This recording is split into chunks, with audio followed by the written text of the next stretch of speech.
You're inside the Taylor Tilton Hour.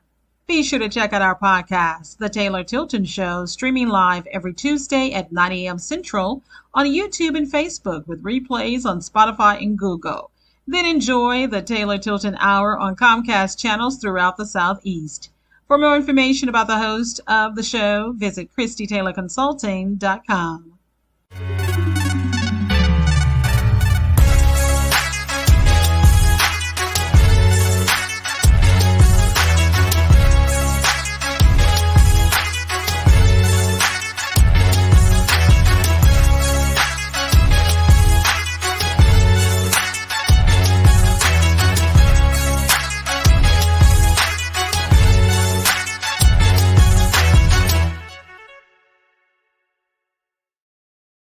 Happy 2023. Welcome to a new edition of the Christie Taylor Show. So glad to have you here and excited to have for my first guest for the new year, Nakia Booker, a cultural advocate who believes that art can be an outlet completely unbound by time or space. Her grandfather influenced her via his part-time work as a multimedia artist. Now, Nakia holds a master's in mass communications from Southern University and A&M College.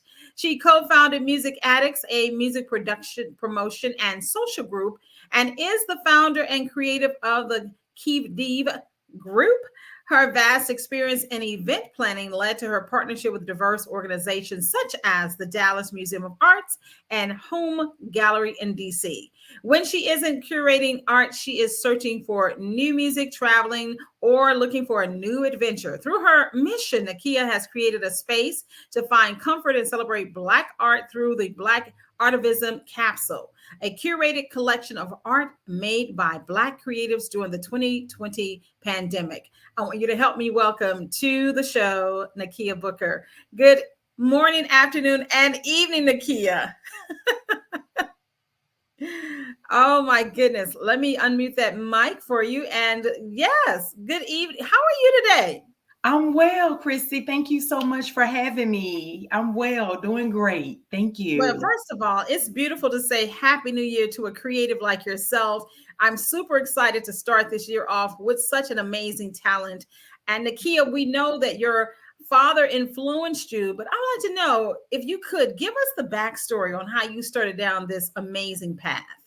Oh, wow. I'll try to give you the cliff notes, if you will, if you will. My grandfather actually was a creative artist in person. He did all these things in his spare time. And that was like my first introduction to the arts, if you will. And also, I had a socialite mom who was involved in like all these activities and different things throughout the city. So I was in everything from ballet to Girl Scouts. So that was another outlet for me to get introduced to different types of arts in many different ways. And so far as it relates to this project, it was definitely a divine download how this came about, because believe it or not, it was not on my bucket list, not anything I was planning to do. And during the pandemic, I followed a lot of artists. Actually, I had just recently, probably just a few months before the pandemic hit, I had just signed up for Instagram. I wasn't even on social media. Wow. And I signed up for Instagram and I started following all these cool artists. So when the pandemic hit, and I saw all this wonderful art coming out of what was going on, not just with the pandemic, but with the civil unrest. I was just like, oh, this is so dope. You know, I was thinking this would be so great to put together in a book. And I couldn't shake it. And so that's the short version. And I proceeded on to reach out to the artists from there and basically have these one-on-one discussions. Wow. And conversations about, you know, the difficult times we were going through, and, you know, talked about their artistry, and I talked about, you know, how I saw their work and, you know, what I was thinking. And that's like I say, the short version of how it all came together. That is definitely a short version. And I would like to, and I love the fact that you were sparked by, you know, the confinement of the pandemic and having just gotten on Instagram, which I know, as you said, your grandfather actually was one who sparked that interest in you. And your love for art actually began so as a child. Were you yourself an artist? Was it something that's, your grandfather? Was it also in your family lineage to be art? In what particular mediums have you been drawn to? I would definitely say the arts in several different ways. Just my grandfather would, in his part-time days off and spare time he had when he wasn't working, he always show us and put things together from. I mean, it could be something from out the yard, something he brought home from a vintage sale or what have you, or found, on the side of the road. He's like, oh, I can, do this and do that. And he'll recycle all these things and make it so beautiful. And, you would never know, like, oh, you didn't get this from the store, Wow. mix it up and make it like new again. So that was my first introduction to, like a multimedia, arts, and the arts and craft style, if you will. And I always used to like draw as a kid. And grandmother actually was a seamstress and a beautician. So she would like make a lot of dresses. And so on Saturdays, we would watch fashion television, like runways and stuff like that. So that was like, to me, like a second form of introduction, if you will, to art, because it was art in a different, different form, a different media.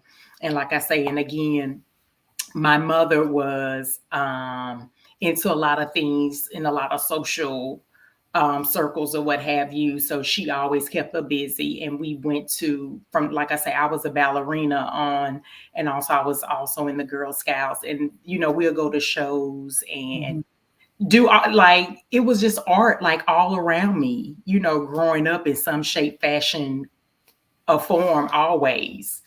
Nakia, that is so important because a parent may be watching this today and noting that their child has an inclination to that, but even more so, art appreciation starts in the home, but also exposure, taking them to museums, taking them to arts and crafts opportunities, as you say, and being able to see how watching the things that we watch on television infuses our appreciation for things that are creative. But I noted that in your life, not only have you had a strong appreciation for the arts, but you have been able to create a journey and be on a journey evolving to infusing cultural advocacy with art. And for those who may not understand what cultural advocacy art is, first explain that, and then let's talk about that journey to that for the arts. Yes, definitely. I would definitely say I've always, even though I haven't in my,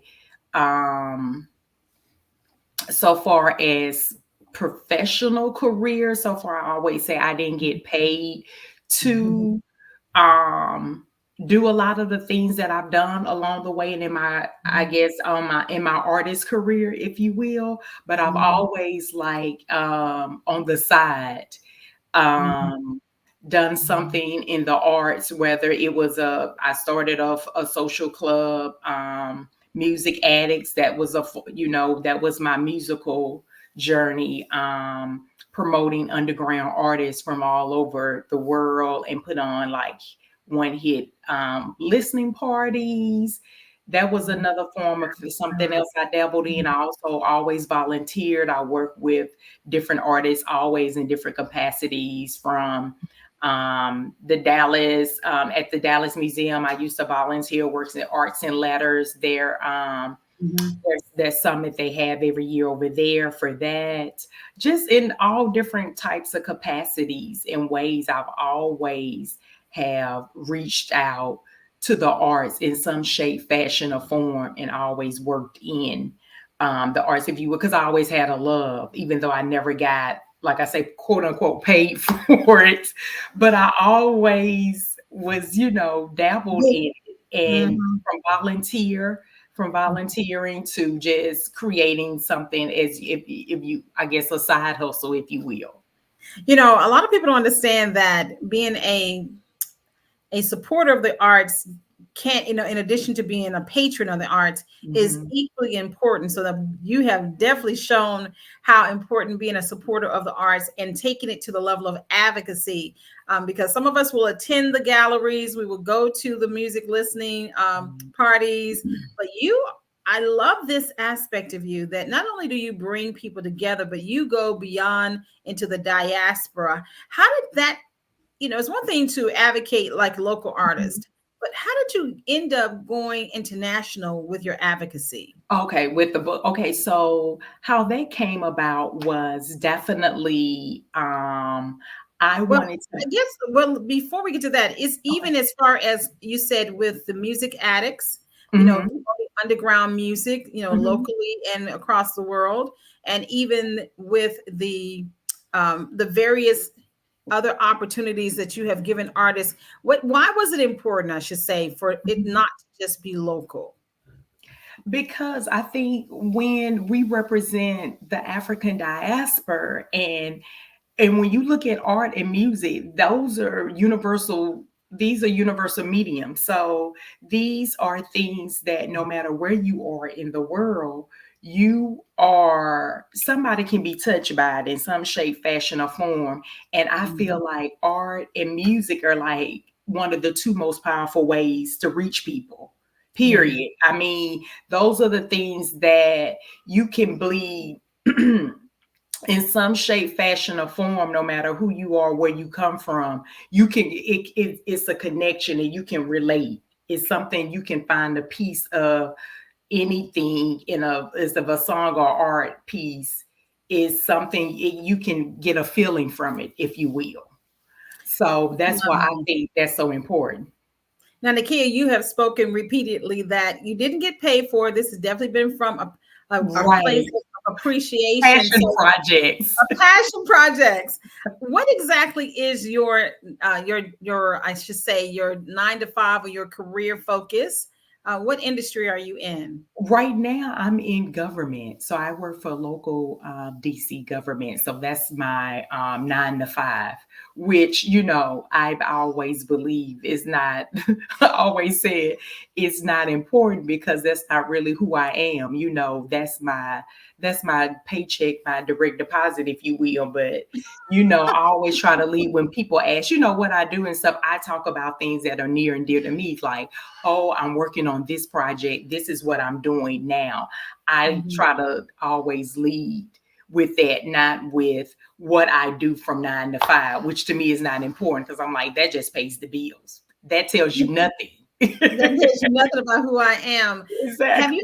have you met other 9 to 5ers or career people who have a strong appreciation of the arts but don't know how to support it? Do you help them understand how they can help artists do their beautiful work in the world? Oh yeah, I definitely Mhm. think I feel like I don't want anybody to ever feel like they have to stay stuck where they are if they're not, happy. Because if your heart is somewhere else in the arts or even another field, I feel like Mhm. you should, if even if you can't pursue it full time, you shouldn't let it just shrivel up and die inside of you. You should always be doing something to keep that alive in you until I feel like the opportunity presents itself that you can jump into it,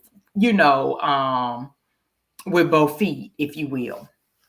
Well, how did your personal journey to becoming a published author? Because, like you said, you're 9 to 5. You're like, oh, that pays the bill. That's my direct deposit. My Yeah. passion projects are the things that make me feel alive. And Yes. how did that spur you on your path to becoming a published author? I would definitely say again, out from the pandemic and the civil unrest that opened up, like I say, I call it a divine download, because it was from God. It definitely wasn't from myself to go in this direction because I have, um, like I say, it's just dropped in my spirit. Like, this is something you have to do. This is the way, one, you're going to mind your movement, I call it. And Mm. two, this particular project, Mhm. even though it's not, um, I think at that time that was the best way because, we couldn't be in person. I couldn't hold an exhibit. I Yeah. couldn't, I couldn't do a pop-up. I couldn't do anything in person. So I Yeah. was like, yeah, a book is, and it's timeless and it's something because that's one reason that I called it Capsule, the Black Artivism Capsule.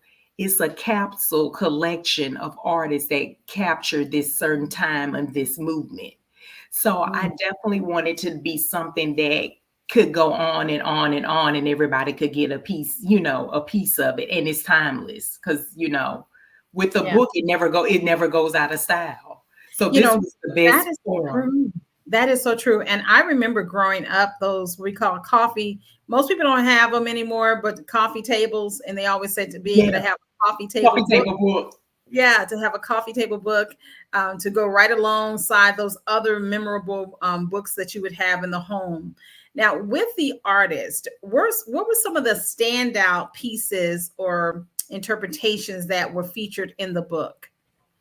I would definitely say it was a combination of many things because this book is just not, it's all different art forms. The book opens up actually with a poem. And Oh, also, I have photography in the book, and I have an artist that does sculptures in the book. So wow. it's like a multimedia facet that time capsule that reaches out to you in all different types of ways, but all different because I wanted it to show it's not just one way. Of course, we all, that art exists.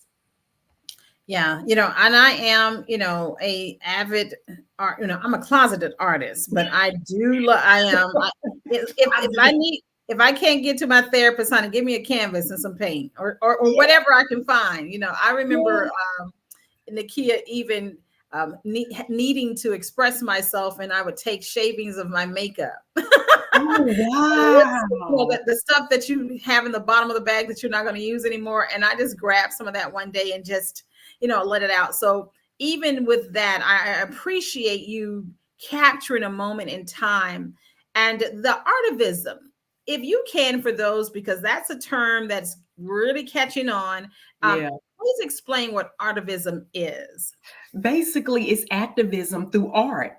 So it's your form of expression. If you're an artist and your form of expression, and like I say, during this time, this 2020 civil unrest and pandemic time, I came across this word and it just stuck to me. And I was like, this is perfect because I kind of tossed and tossed and tossed through different names of what I was going to call the book. And when I came across Artivism, I was like, this is perfect because these artists, this is them showing their activism through Mhm. their artwork.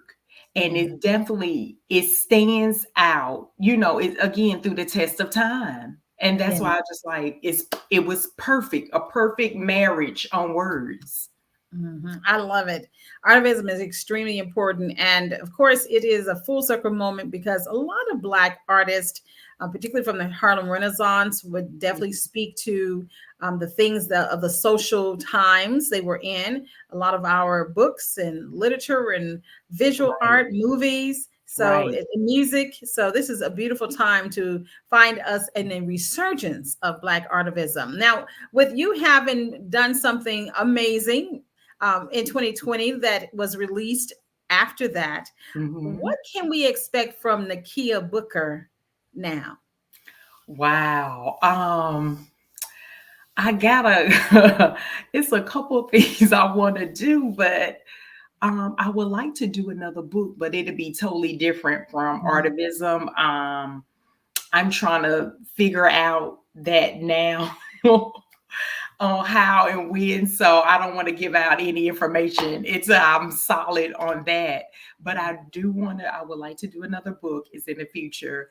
And two, I do want to do some collaborations.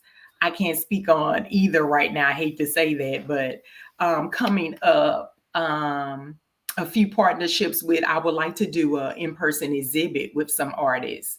I'm trying to Mhm. work that out, and also a panel coming up, also with artists like a art and equity. I plan on doing probably, I want to do it by the end of this year. I'm partnering with somebody else to do that. And like I said, with COVID and everything, kind of had to push stuff back. So we may turn some things around and do that. But I definitely, have all that on my posted on my Instagram page.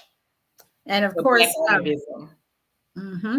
One of the things too that I was extremely interested in checking out some of your Instagram. So be sure to check her out on that. Can you talk about, you go live and you actually talk to other artists? Could you share about those, please? Yes, definitely. I have an art talk, and matter of fact, I'm gonna have some more coming up for Black History Month on next month. And I'm gonna start definitely with some artists that was featured in the book. I have a few lined up that I'm gonna talk about. One, how they felt, their reaction to the book, because a lot of the artists that I used were first-time publishers. They never been published before. Wow. And then two, I'm gonna talk about with the artists what they have coming up, because some of them since then have now exhibits coming up, other things they're working on in collaborations as well. So I'm gonna try to spotlight in the artist talk, upcoming and new artists. Wow. Of course, if you all want to follow her, she is, first of all, you have an amazing website. Let's talk about the website. It's at blackartivism.co. That's .co, blackartivism.co. And your Instagram is also the same, just as you can see on the screen here, Black Artivism, both the Instagram and the website. I had a question for you, Nakia, before we get out of here. As 2023, of course, so much time has happened since 2020. We've had 2021, 2022, and we are still in the, as we say, the pivot. With artivism being one of the things, really taking art and speaking to the social ills and concerns of our community, are you yourself going to be expressing more of yourself through art? And if so, how can we support you in that? I would like to, but it would definitely is going to be in many other different ways, through my creative agency business. Through that platform I will be doing a plethora of different things, just not art. Like I said, I definitely want to get back a little bit into music in the near future. Also, on my Black Artivism website, I also have a virtual gallery for people. I have a virtual gallery they can log into, put their email in, and it allow them to open up and walk the gallery. And in that virtual gallery is also different. It's the same artist in the book, but it's different artwork. It's not the same what they put in the book. And also it's what we call a sound capsule. So we also have a Spotify list, playlist that goes along with this project, with the book, that you can also download. But those are the ways you can definitely, support. Yeah. Now, one thing I wanted to find out is you are the founder and creator, and I hope I said it right. It was a creative. Yeah, it's creative. Yeah, it's phonetics. It's spelled out phonetically. Yeah. Creative agency. Yeah. So tell me about that, and what service do you provide through that? Basically, through creative agency, I collaborate with different artists, brands, and companies to bring artists' works to life in different shapes, fashion, and forms, which means, like I say, it can be collaboration so far as exhibits, panels, books. I also have a couple of artists I'm helping assist at the moment with layout of their book. A lot of artists come to me now to help with the layout of their book. They're like, oh, I want to do one. I heard about what you've done, the things you work with other artists and do that. So I help them also with layouts if anybody want to come to me, in reference to that. Just any type of creative of artists, Black artists on any level that you may need assistance with, like featuring your work. A lot of artists need help with everything from art licensing. I've started to work in art licensing as well. Anything with like getting the artist to the next level, like I say, is usually what our agency help the artists with. Well, look at you expanding your wings, and that is so amazing. And speaking of spreading your wings, when you're not looking for music or looking for new adventures, you love to travel. Yes. As we come to the wrap up, share with us some of your favorite places that you've gone to and where you plan to travel to next. Actually, my new favorite place is Portugal. So I went there this in June. That was my last, and look, and it's at the top of my favorite. And hopefully, I will be relocating there next. That's the that's the plan. So I went there actually to do a scouting trip, so to just check out everything. So that's the goal. And I plan also to do maybe a mini trip before I leave. I want to go to Hudson, New York. They have it's a cute little town up in northern upstate New York. So since I'm in DC at the moment, that'll be an easy little getaway. So I'm gonna try to do that. But I'm trying to focus on relocating. So and Wow. that'll be to Portugal by the end of the year. That's the goal. Fingers crossed. The fingers crossed. Inspiration for the move is it the culture, the people? Yes, it's the culture, it's the people, it is and you know what? It's so funny because the civil unrest and the pandemic gave me the push. I always wanted to relocate out the country, but they gave me the push to push it up. It gave me the push to push it up. So that's what I needed. I was like, yeah, it's time to move. I need different scenery. I need all new. You said I need a new way of being. Well, yeah. As a person who of course attends, Southern University, being from the Texas area, also being in my birth city of Washington, D.C. Okay. With your globe trotting, you're a citizen of the world. Yes. What would you say in the closing that you want to share with other Black people, women specifically, and artists? Definitely, I'll say do all of the things. Anything that you want to do, please do it. The time is now. And I say, if not, I think if not now, it'll usually turn into never. So I say all of the things you want to do, definitely do it. And just continue to push and, believe in yourself. All right. And where can we follow you and purchase the book? Okay, so this is the book. I just want everybody to get a good look at it. You can get the book on my website at blackartivism.co. That's blackartivism.co.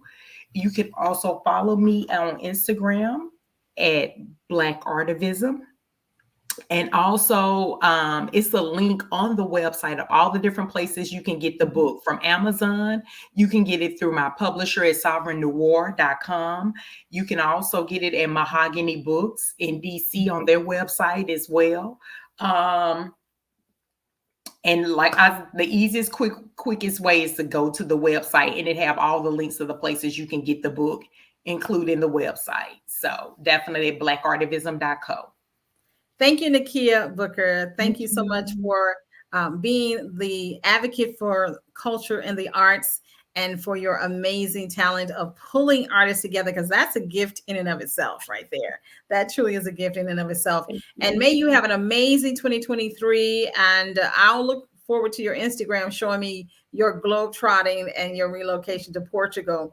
Anytime you want to come back and share the amazing work that you're doing in the art community around the globe, please let us know. And thank you for being here today. Thank you for having me.